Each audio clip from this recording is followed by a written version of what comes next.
El semàfor, el Bayern i l'Operació Thiago.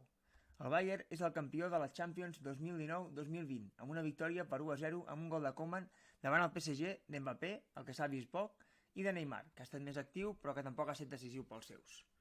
Al Bayern hi havia dos futbolistes que coneixem prou bé a Can Barça. Un d'ells és Coutinho, qui encara és propietat del club blaugrana, i Thiago, a qui el club va vendre a l'estiu del 2013 al Bayern, i és a qui volem recordar avui.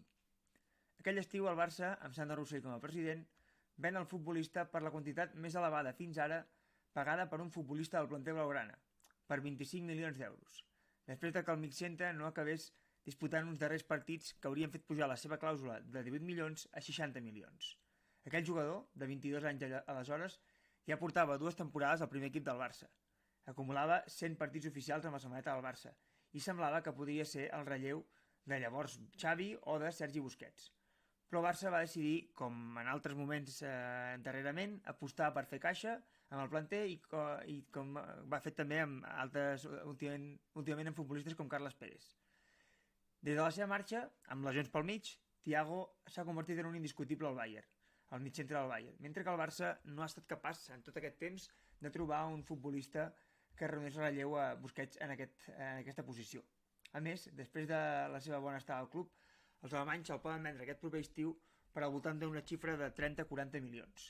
Per tant, pels bavaresos serà una operació de rodona. Aposten per un futbolista jove i amb experiència en un club com el Barça, en treuen el màxim rendiment i després l'acaben venent i poden inclús recuperar la seva inversió.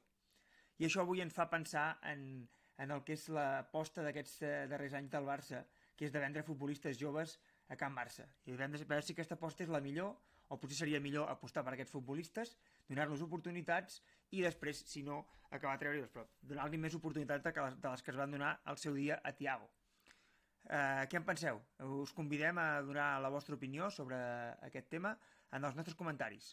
I us convidem també a seguir la nostra pàgina i a seguir el nostre canal de YouTube.